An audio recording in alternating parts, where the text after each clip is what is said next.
First of all, I know this looks like an old man's street rod. It is not.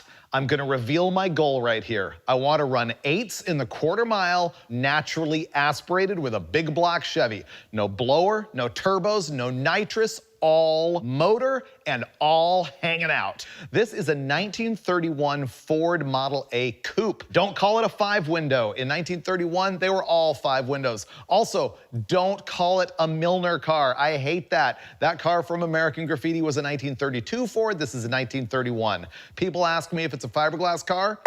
No way. That is genuine Henry Ford steel. I love this thing because of the patina. The pinstriping on the car was done April 1st, 1962. It says so on the back. It still has the original soft top insert. It's got the factory wood on the underside that holds the thing together. It is an antique.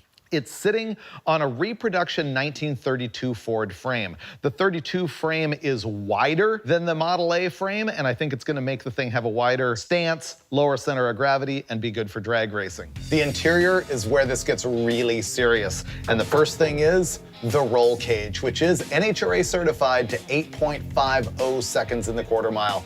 The big deal about the roll cage is that I could not have lived with myself building this car if I needed down bars out the back of the body and through the trunk and down to the frame rail. The big deal is that the X bars that support the main hoop are at exactly the right angle laying over this way and exactly the right height down from the top of the bar here to fit inside the body and be legal.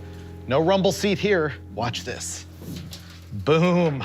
I actually find this one of the more trick parts of the vehicle right here. Underneath all of this stuff, they've made a complete subfloor that's welded to the frame so that they can mount this stuff directly to the frame to keep it safe, once again, in the event of a rollover.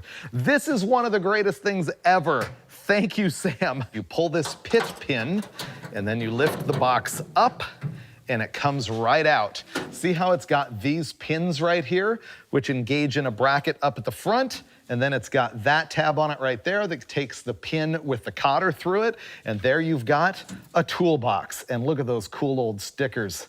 This is perfect. Finally, the real beef. In order to hook this thing up at the track, we went with a ladder bar suspension and a Mosier Engineering Ford 9-inch with an aluminum center section, a spool, and 411 gears. Tim Irwin was the guy at Mosier who did us a big favor by installing all of the ladder bar brackets and the bracing and everything, as well as the mounts for the coilover shocks. And then Sam was able to measure that all out, get the whole thing as a unit, plop it right in the car, weld in some cross members, and make it good. Sam also figured out how to add a new cross member here at the very back of the frame that then has some ears on it that go up to allow a full-length QA1 double adjustable coilover shock to go up into the trunk. That's why they raised the floor for that panel that I showed you up there with the fuel cell and everything. This episode is like watching paint dry, literally. While we're doing that, I thought I would reveal the engine. Foosh! So yes, the Model A is going to be powered by a big block Chevy. And this is not going to be the final big block Chevy in the car, but it's going to be the one that I'm going to start with. It's a 572 Chevy. It began life as a crate engine. I've rebuilt it myself a couple of times. This thing actually took me to 261 miles an hour at the Bonneville Salt Flats with a different cam and heads. Right now, this thing makes 800 horsepower. By the time I get the tunnel ram on it, it's going to make 840, I'm going to guess, because that intake that's on it is not that good. And so it's going to be fire-breathing, but not as fire-breathing as my long-term plan. So what we're gonna do is pull this thing out of here, and I think I'm gonna paint it red, which is a much better hot rod color than this weird GM orange that's a little bit different than a normal Chevy orange. And change the valve covers, just make it look a little bit better, and plop it in the car. To clean up the block, I'm gonna use mineral spirits and a brush. It's not gonna make this existing paint too gummy, but it's gonna get all the grease off of it. It's the Dulcich trick. There we go. I just happen to have the right tool. This thing has those rubber freeze plugs in it, or had 2 of them. And I just fought this thing for half an hour and finally got it out. Crew lounge. Once again, we're fighting the cold. I guess now it's like 45 degrees or something like that. And we can't even get like painter's tape to stick to the engine because it's so freezing. So we got 2 propane heaters going at it on both sides. And I'm doing detail work with a heat gun. We'll get this done. one way or another. I'll just kick back while the 572 is cooking. Now let's look at the actual FRod and take a deeper look into how I made it work. In order to start the complete rewire of the car, I did a ton of planning. No joke, I spent a week straight of like every free moment sitting around thinking, making lists, drawing out circuits. Let me tell you the few things that I do that are super helpful in making this happen.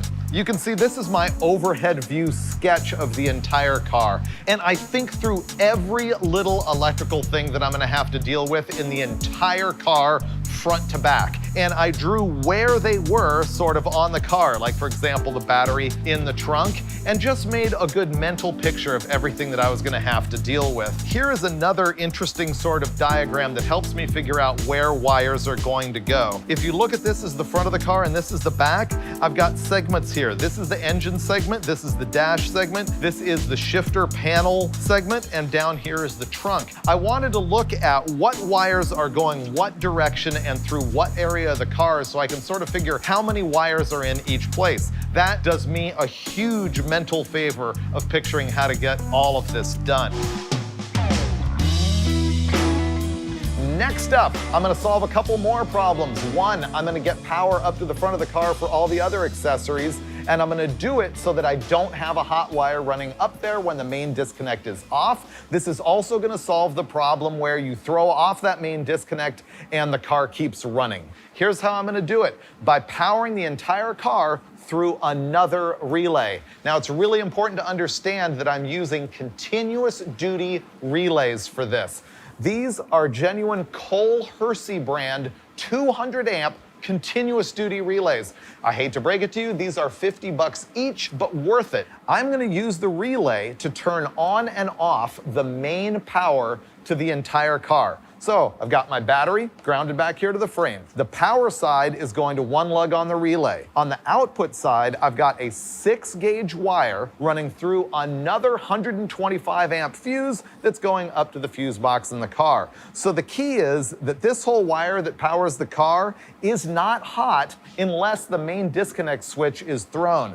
Now, to switch this relay on and off, I have a completely separate circuit that is not involved with the fuse box of the car. I'm picking up 12 volts here, I'm going through a 5 amp fuse, I'm going through this main disconnect switch. I also have a disconnect switch on the dash and another one on the firewall so that I can shut off all the power to the car at any time from any one of these switches. Therefore, I've got remote power on and off for the entire car by running main power through that continuous duty relay.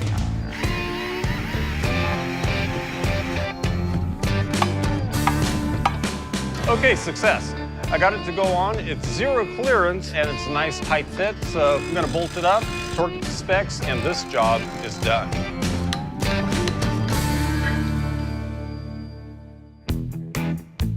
This is trick super drag racy stuff. Yeah. The trans that I chose for this thing is a Gearstar Power Glide. A Power Glide's actually an ancient Chevrolet design. Did you know they made cast iron cases and they were air cooled?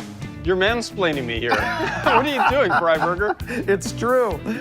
It's a 2-speed automatic transmission, and they're super common in high-end drag racing applications for lightweight cars, and they have been for decades. The reason that I chose it is twofold. One, we're making a lot of power, and it's a lightweight car with a lot of gear, so I didn't think that I wanted a 3-speed automatic transmission. I actually wanted to tame down the launch with a first gear ratio that's higher than what we would have in like a Turbo 400. It's not gonna be tame, dude. I know, it's not gonna be tame. What are you talking about? This Gearstar unit is actually made with an aftermarket case. It's SFI approved, which means it's technically explosion proof. You don't need to have a trans blanket or an extra shield or anything like that to use this thing. And what about the torque converter? it is a Yank billet unit, and I hope it stalls at about 5,500. Oh yeah. Yeah, it's gonna be super cool on the trans brake. Yeah, no, bam! Here we go. I wish I thought this was the last time that this was going in the car. That would be wishful thinking on your part. I know. You need to come passenger. Well, I'm right between the jack stands now. I'm pretty well centered. Keep coming. Okay, stop, down. Going down? This should be our easiest engine installation ever. You think so? Yeah, it looks like it's gonna swing right in, doesn't it? Yeah. Looking good. Ready? Yeah. Got it? Yep. Okay.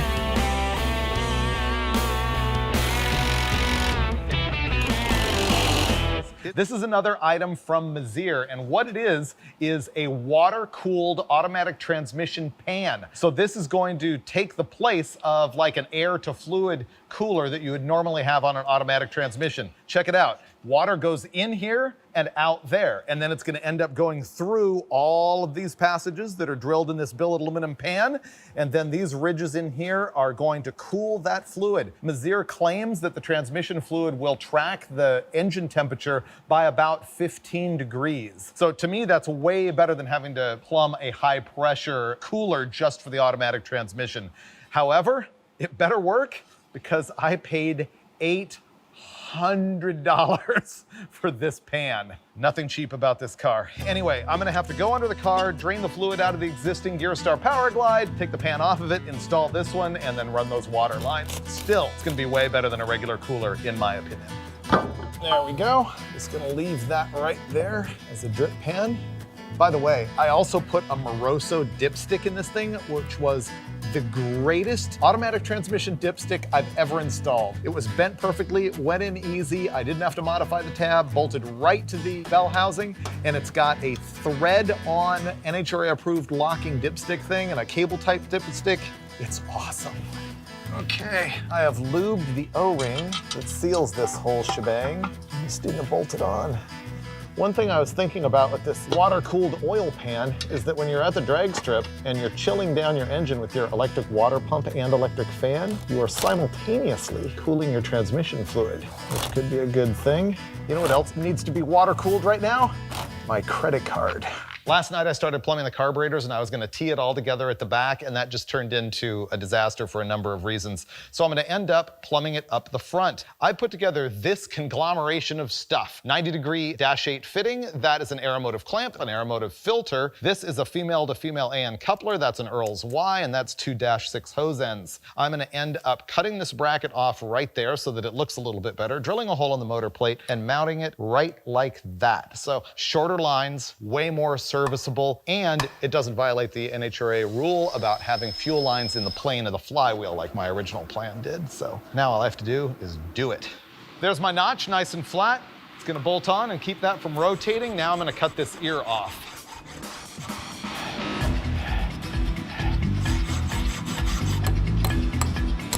Now I gotta shape it.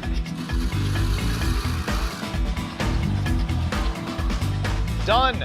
And pretty close to mint. Now I'm gonna finish up all the fuel system up here on the engine, and then I'm gonna move back to the trunk, and I got a bunch more plumbing to do there.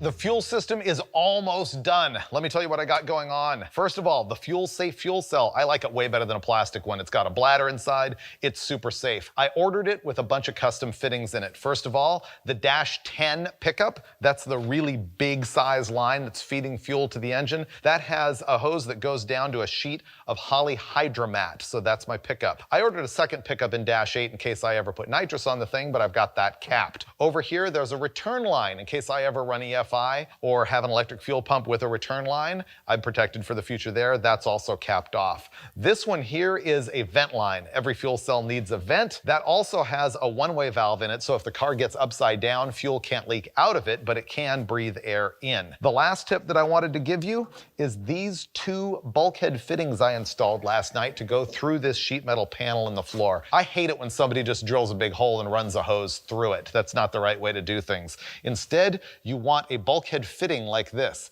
A fitting can go on this side and on this side. You drill a big hole, you stick your sheet metal in right there, you tighten it down with a nut, and boom, you've got a really nice, clean way to pass hoses through sheet metal panels. So there you go. I'm pretty stoked on all of that. See how all of the gauge lights are on? That means master power is on, and this is another master power switch. It does the exact same thing as the main disconnect at the back, so this should shut off everything. Yep. And I have another emergency shutoff switch on the firewall. Does it work? It does. So far, so good. Okay, this should be the water pump. Yes, it is. This should be the fan. It is.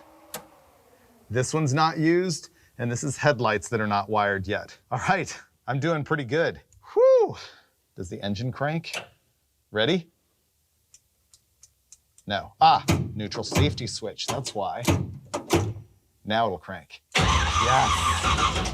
Wow, I'm doing good. We can start this pooch, Dulcich. All right. And does the engine crank from the remote crank button? Yes. Awesome. All right, we've gone as far as we can go on this thing for this episode. We're about to fire the engine up in the car for the very first time ever. So when this goes bad, it's gonna be legit. It's not gonna go bad, come on. Well, I want confidence level Freiburger. 35 degrees of locked out timing, we'll see. Should be good. Should be good. Okie dokie, turning it on. Let me give it a little go-go juice. Ready? Okay. Yeah.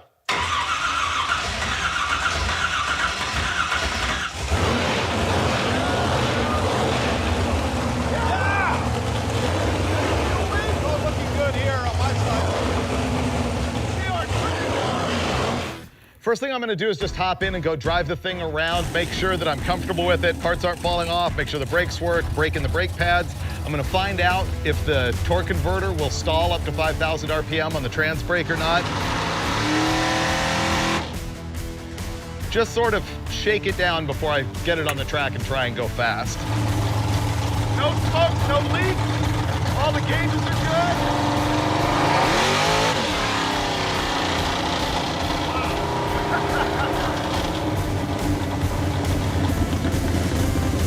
Next fun part, parachute. So this is required for any car by the NHRA that runs faster than 150 miles an hour in the quarter mile.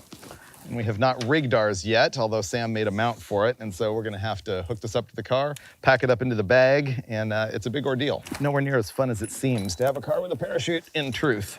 Boy, this is the episode that keeps on delivering. First we had the hood scoop, then we had the parachute, and now wheelie bars. Another thing I have never had before. Now, I have to tell you the honest truth about why this car is gonna have wheelie bars, and it's because if it wheel stands really hard and falls back down, my back can't handle it. I've got an exploded disc from season 1 of Roadkill, jumping the Buick station wagon.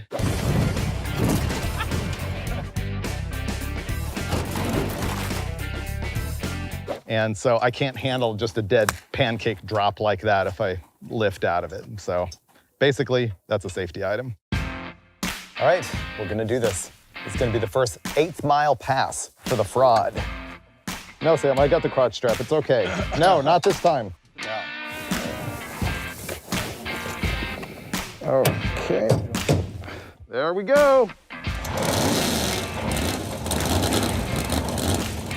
Okay, our plan here is to do a small burnout, about a 4,000 RPM launch.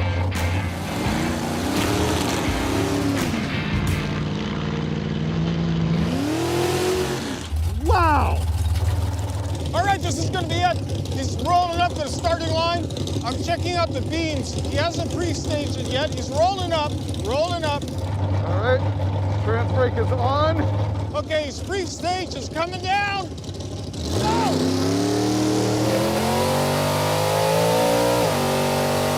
Whoa, that hooked up hard.